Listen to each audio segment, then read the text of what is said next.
তো যোগসু হয়ে গেছে, তারা 2 দিন মিলে এখনো রেজাল্ট দিতে পারে নাই। তো সর্বশেষ যে আপডেট দেখলাম সেই আপডেট অনুযায়ী মনে হয় 28টা কেন্দ্রে ভিপি পোস্টে এখনো শিবিরের যে দাঁড়াইছে আর কি আগায় মানে 200 ভোটে আগায় আর কি, ভালো ব্যবধানে আগায়। আর বাকিগুলো তো বলে ভোটই হয়ে যাওয়া যাইতেছে না। তো যাই হোক, তো এটা হওয়ারই কথা ছিল। তো আমার ধারণা যে ওই বাদ বাকিগুলোর মতো এখানেও হয়তো বা নীল হয়তো খাইব না, 1-2টা পোস্ট পাইতে পারে, কিন্তু বিপিজিএস এইচএস এর একটা পাইব না। তো যাই হোক, পাবে কেমনে? কারণ একটা দলের নীতি নির্ধারক পর্যায়ে যে কতগুলো আবাল বৈশা আছে, একদিক দিয়ে তারা জুলাই ক্লেম করতেছে যে হ্যাঁ জুলাই তাদের অবদান সবচেয়ে বেশি, তারা মাস্টার মাইন্ড এখানে। আবার আর এক দিক দিয়ে জুলাইয়ের পরে যে সংস্কার দরকার ছিল সেই সংস্কারের জন্য যে যে গণভোটটা সেটাতে তারা না ভোটের করতেছে, ক্যাম্পেইন শুরু করছে। মানে এই 2025 সালে মোবাইল ফোন হাতে নিয়ে ইন্টারনেট চালানো জেনজি পোলাপান নেই, এগুলো এই পরিমাণ বলদ ভাবে।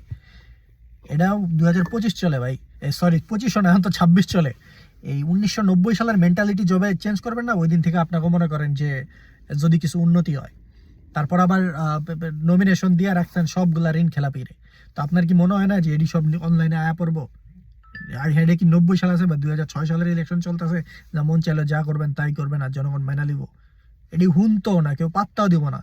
এই যে তারেক রহমান আসার পরেও যদি এখন একটা এই যোগসুতে নিলে খাইতে হয়, বাণিজ্য থাকবো আপনাকে, বুঝতেছেন? একটা মাত্র লোক আছে যারা মনে করেন যে একটু সমর্থন আছে, হ্যাঁ আসার পরেও যদি এই অবস্থা হয়, আপনাকে সিচুয়েশনটা কি হবে তাইলে?